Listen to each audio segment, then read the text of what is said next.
نے بہت پہلے شروع کی تھی جب شہباز شریف صاحب وزیر اعلیٰ پنجاب تھے، شاید 2010 کی بات ہے، تب سے انہوں نے اس کام کا آغاز کیا تھا۔ میں لاہور ہی سے MNA تھا اس وقت، اور اس وقت بھی میرٹ پہ لیپ ٹاپ تقسیم کیے گئے تھے۔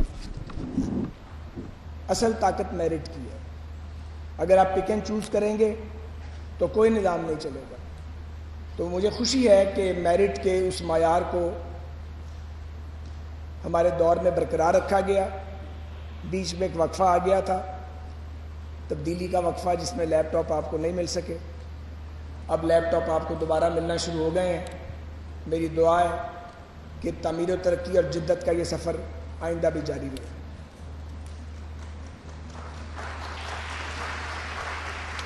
لیپ ٹاپ اسکیم کی کامیابی کے لیے میں مبارکباد پیش کرتا ہوں HEC کو، میری چھوٹی بہن ہے، بیٹیوں کی طرح شذا خواجہ صاحبہ جو special assistant to prime minister ہیں اور سارے پروگرام کو وہ دیکھ رہی ہیں، انہی کی تحریک پہ آج میں یہاں آیا ہوں۔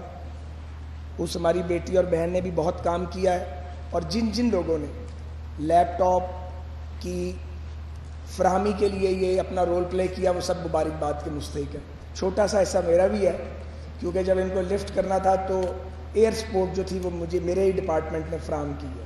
خیر، یہ تو بات تھی لیپ ٹاپ اسکیم کی، اور ہم کمیٹڈ ہیں آپ کے ساتھ، اپنی یوتھ کے ساتھ، اپنی قوم کے ساتھ، کہ جدید پاکستان کی تعمیر کے لیے ہم اپنا کردار انشاءاللہ ادا کرتے رہیں گے۔ یہاں بچیاں بہت چھوٹی ہیں، ظاہر ہے ابھی بالکل ینگ بچیاں ہیں، لیکن جو فیکلٹی سے ریلیٹڈ لوگ ہیں وہ اس بات کے گواہ ہیں کہ الحمدللہ ہم ہی نے جدید پاکستان کی بنیاد رکھی ہے۔ یہاں موٹر ویز کا کلچر ہو، یہاں یونیورسٹیز ہوں، یہاں کالجز ہوں، یہاں یہ جو آپ کے ہاتھ میں جو موبائل ٹیکنالوجی ہے، یہ ساری ہمارے ہی مختلف ادوار میں پاکستان کے اندر آئی ہے۔ یہاں پہ ایئرپورٹس جتنے نئے بنے ہیں وہ سب ہم ہی نے بنائے ہیں الحمدللہ۔ یہاں پہ تمام میگا پروجیکٹ ہمارے مختلف ادوار میں ان کی بنیاد رکھی گئی اور وہ مکمل ہوئے۔ کچھ باتیں مجھے آپ سے ضرور کرنی ہیں۔ آپ بیٹیاں ہیں، بہنیں ہیں، اس قوم کی تعمیر میں آپ کا بڑا اہم کردار ہے۔ ایک تو میں یہ کہوں گا کہ ہمیشہ سچ کہیں اور سچ کے سوا کچھ نہ کہیں، بھلے اس کی آپ کو کوئی بھی قیمت ادا کرنی پڑے۔ اور میں آپ کو یہ یقین دلانا چاہتا ہوں کہ اس کی قیمت تو ادا کرنی پڑتی ہے، لیکن سانچ کو آنچ نہیں، اور الٹیمیٹ جو فتح ہے وہ سچ کی ہوتی ہے۔ دوسری بات میں نے آپ سے یہ کہنی ہے کہ جب سیاستدان ایک دوسرے پر تیر چلائیں اور ایک دوسرے پر الزام لگائیں تو اس پہ ایک دم یقین نہ کیا کریں، اور اپنی عقلی دلیل پہ اس کو پرکھا کریں۔ آپ پڑھی لکھی بچیاں ہیں، بیٹیاں ہیں، کل کی مائیں ہیں، تو یہ میسج آپ تک جانا بہت ضروری ہے۔ میں کسی کا نام نہیں لوں گا، میں کسی جماعت کی بات نہیں کروں گا، لیکن جب بھی کوئی پولیٹیشین میرے سمیت اپنے مد مقابل پر کوئی الزام لگائے تو جذبات میں آئے بغیر اور سوشل میڈیا سے انفلوئنس ہوئے بغیر آپ اس کی کارکردگی کی بنیاد پر اس کو پرکھیں، اور محض الزامات کی بنیاد پر ہم فیصلے نہ کریں۔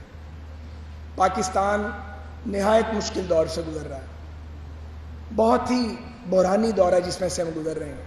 یہ میک بریک کا دور ہے ہمارا۔ خدا نہ کرے کہ ہم پھر ٹوٹ جائیں، لیکن ہمیں دوبارہ ٹوٹنا نہیں۔ ہم 24 کروڑ ہو گئے ہیں، 18 میں ہم 20 کروڑ کے قریب تھے، 6 سال میں 4 کروڑ ہم بڑھ گئے ہیں۔ ہمارے بے پناہ مسائل ہیں، ہم تمام کوشش کے باوجود پینے کا صاف پانی لوگوں کو نہیں دے سکے۔ ہماری جو بستیاں ہیں وہ ٹوٹ پھوٹ کا شکار ہیں۔ ہم سے یہ کل افغانستان میں آئے ہیں طالبان، ان کے طرز حکمرانی سے 100 اختلاف ہوں گے، انہوں نے بھی تیزی سے گرو کرنا شروع کر دیا۔ ایتھوپیا ایک مثال ہے، اس کا جو ریفرنس تھا وہ غربت اور بھوک اور قحط تھا، لیکن انہوں نے اپنے ملک کو ٹرن اراؤنڈ کر دیا پچھلے 25 سال میں۔ انڈیا کو تو چھوڑ ہی دیں، وہ تو بہت آگے انڈینز نکل گئے ہیں۔ بنگلہ دیش کہتے ہوئے زبان لڑکھڑاتی ہے، تو 71 میں وہ ہم سے الگ ہوئے اور کہاں سے کہاں جا پہنچے ہیں۔ ہماری آپس کی لڑائی نے ہمیں کہیں کا نہیں چھوڑا۔ ارتکاز اقتدار کی لڑائی، مارشل لاء جو بار بار لگے، کبھی اعلانیہ اور کبھی نقاب پوش، انہوں نے اس ملک کو نقصان پہنچایا۔ اور پھر مارشل لاؤں کے نتیجے میں آنے والی سیاسی قیادت جسے سمجھتے ہوئے 10 15 20 سال لگ جاتے ہیں اور اس میں وقت ضائع ہو جاتا ہے. یہ خالص سیاسی بات ہے، مگر میں نے بڑی جنرل بات کی ہے، سچ یہی ہے. آج میں آپ کو یہ کہنا چاہتا ہوں کہ اس ساری مشکل میں سے امید کے پہلو بھی موجود ہیں. پاکستانیوں نے اگر بہت کچھ لوز کیا ہے تو آپ نے بہت کچھ اچیو بھی کیا ہے. آپ پہلا اسلامی ملک ہے جو ایٹمی طاقت ہے. آپ کے پاس بڑا ٹیلنٹ ہے، آپ کے پاس 4 موسم ہیں، آپ کے پاس سر بفلک پہاڑ ہیں، دنیا کی 5 بڑی پیکس آپ کے ملک میں ہیں، آپ کی بہت بڑی کوسٹل لائن ہے، آپ کے پاس محنت کش لوگ ہیں. اگر کمی ہے تو ہمارے باہمی اتحاد کی ہے، پولیٹیکل سٹیبلٹی نہیں ہے. تو پولیٹیکل سٹیبلٹی کے بغیر ہم آگے نہیں بڑھ سکیں گے. ہمارے اختلافات رہتے ہیں. مجھے سیاست میں دہائیاں بیت گئی ہیں. مجھے یوں لگتا ہے کہ چند سال کے بعد ہم پولیٹیکل سٹیبلٹی کی طرف جائیں گے، کیونکہ لڑتے لڑتے سب تھک جائیں گے. کافی تھک گئے ہیں، کچھ رہ گئے ہیں وہ بھی تھک جائیں گے. اور جب لڑتے لڑتے سب تھک جائیں گے تو پھر سب کو مل کے بیٹھنا پڑے گا. جب تک سب مل کے نہیں بیٹھیں گے، سیاستدان اور ادارے اور مسائل کا حل نہیں نکالیں گے، ہم دائرے کا سفر کرتے رہیں گے. دائرے کا سفر ختم ہونا چاہیے. پاکستان کو آگے جانا چاہیے. پاکستانیوں کا مقدر بھوک اور غربت اور ناانصافی نہیں ہے.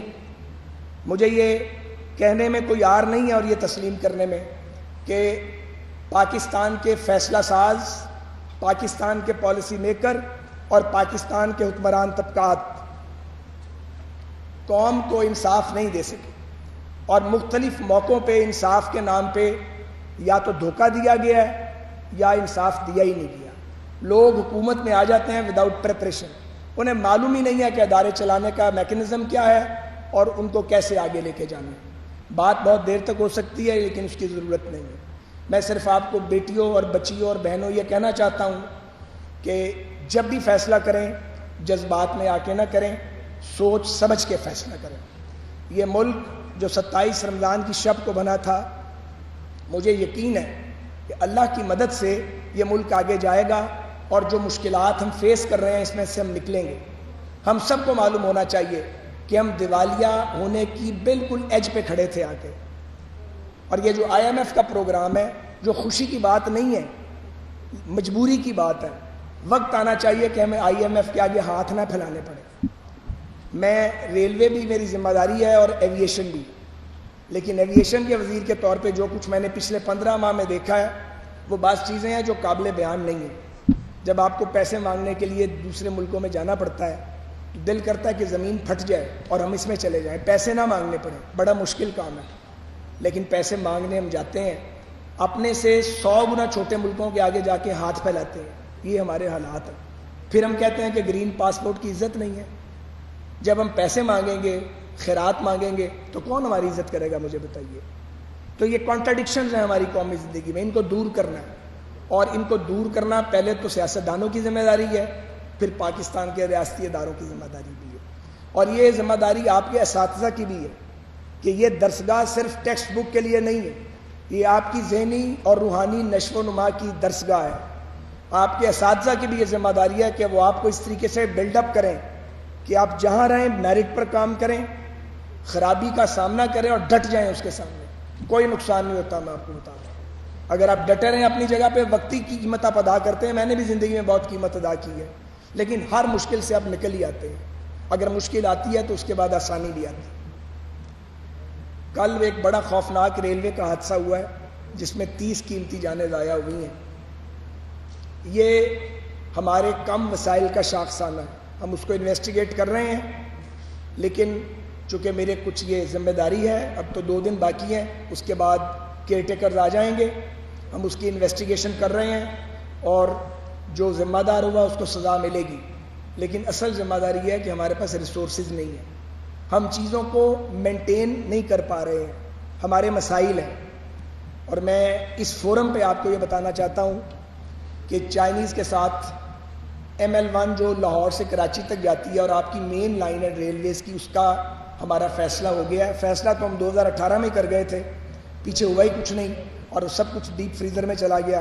اب دوبارہ ہماری بات ہوئی ہے اور اکتوبر میں انشاءاللہ بیجنگ میں جو بھی کیئر ٹیکر گورنمنٹ ہوگی، پریزیڈنٹ شی جو چین کے صدر بھی ہیں اور ان کے ایک بڑے سیاسی مدبر بھی ہیں، ان کی موجودگی میں یہ ایگریمنٹ سائن ہوگا، اور 5 سے 6 سال میں اگر تسلسل قائم رہا کام کا تو پاکستانیوں کو ایک ایسی ریلوے دیکھنے کو ملے گی جو ہم ملک سے باہر جا کر دیکھتے ہیں۔ اسی طرح آپ کا ایک اور ادارہ ہے PIA، جو پچھلے 14 ماہ سے میری ذمہ داری ہے۔ میں نے بڑا زور لگایا ایمانداری سے کہ کسی طرح یہ چل جائے۔ PIA والوں نے بھی زور لگایا، اس نے نہیں چلنا۔ یہ میں نے ڈنکے کی چوٹ پہ سب کو بتایا ہے، اس کو بدلنا پڑے گا، اور ویسے بدلنا پڑے گا جیسے دنیا میں باقی ایئر لائنز کو بدلا گیا ہے۔ آپ کی یہ ایئر لائن دنیا کی بڑی ایئر لائنز میں شامل تھی، آج اس کی حالت پیتھیٹک ہو گئی ہے، کیونکہ اس میں سیاسی بھرتیاں کی گئی ہیں، میرٹ بیسڈ کام نہیں کیا گیا مختلف ادوار میں۔ اس کا حل یہی ہے جو ایئر انڈیا نے ریزالو کیا ہے، یا جو ساؤتھ افریقن ایئر لائن نے اپنے مسئلے کو حل کیا ہے۔ ہم اس پر بھی بنیاد رکھ گئے ہیں، اس کو پرائیویٹ سیکٹر کو ساتھ لانا پڑے گا۔ اس میں پرائیویٹ سیکٹر کی FDI فورن ڈائریکٹ انویسٹمنٹ لانی پڑے گی تاکہ ہم نئے جہاز لائیں۔ پوری دنیا کے روٹس ہمارے پاس موجود ہیں، جہاز ہی نہیں ہے ہمارے پاس، تو جہاز کے بغیر ایئر لائن کیسے چلے گی؟ بہترین پروفیشنل بھی موجود ہیں، سو انویسٹمنٹ پاکستان کے پاس نہیں ہے۔ تو اس کا سلوشن پھر یہی ہے، دنیا نے سوچا کہ فورن ڈائریکٹ انویسٹمنٹ لائی جائے۔ اسی طرح آپ کے ایئرپورٹ آؤٹ سورس ہوں گے ایک ایک کر کے، کیونکہ اب دنیا میں سرکار کا کام ایئرپورٹ بنانا ہے، چلانا نہیں ہے۔ اب تو پرائیویٹ سیکٹر ایئرپورٹ بنا رہا ہے۔ آپ کا اپنا سیالکوٹ کا ایئرپورٹ پرائیویٹ سیکٹر نے بنایا ہے۔ تو سب سے پہلے اسلام آباد کا ایئرپورٹ ہم 15 سال کے لیے آؤٹ سورس کریں گے، دنیا کی بہترین کمپنیوں کا مقابلہ ہوگا، اور جو بیسٹ بلڈر ہوگا اس کو اگلے آنے والے حکمران جو ہیں، ہم نے بنیاد رکھ دی ہے، کل اس کا اشتہار آ رہا ہے اخبار میں، وہ اس کو کانٹریکٹ ملے گا، اور جب وہ جائے گا تو یہ اسلام آباد کا ایئرپورٹ خالی ایئرپورٹ نظر آتا ہے، یہ بھرا ہوا ایئرپورٹ ہوگا، دنیا بھر کے برانڈز ہو کے اس کے اندر، اور اس کی کیپیسٹی 90 لاکھ سے 1,30,00,000 پہ چلی جائے گی۔ یہ چند چیزیں جو میری ذمہ داری تھی، میں نے سمجھا کہ میں آپ کو بتاؤں کہ ایسا نہیں ہے کہ ہر طرف مایوسی کی بات ہے، بہت سے کام ہیں جو ہو رہے ہوتے ہیں لیکن لوگوں کو اس کا پتہ نہیں ہوتا۔ اللہ تعالیٰ پاکستان کا حامی و ناصر ہو، اور ہم سب کو سچ کہنے، سچ بولنے اور میرٹ پر چلنے کی توفیق عطا فرمائے۔ پاکستان YouTube پر گوگلی نیوز دیکھنے کے لیے youtube.com کی سرچ بار میں گوگلی نیوز TV ٹائپ کریں۔ گوگلی نیوز کے پیج پر سرخ رنگ کے سبسکرپشن والے بٹن پر کلک کرنا نہ بھولیے۔ YouTube پیج پر اپلوڈ ہونے والی ویڈیوز سے باخبر رہنے کے لیے بیل آئیکن پر کلک کیجیے۔ آپ کو ہر نئی ویڈیو کے بارے میں نوٹیفیکیشن موصول ہو جائے گا۔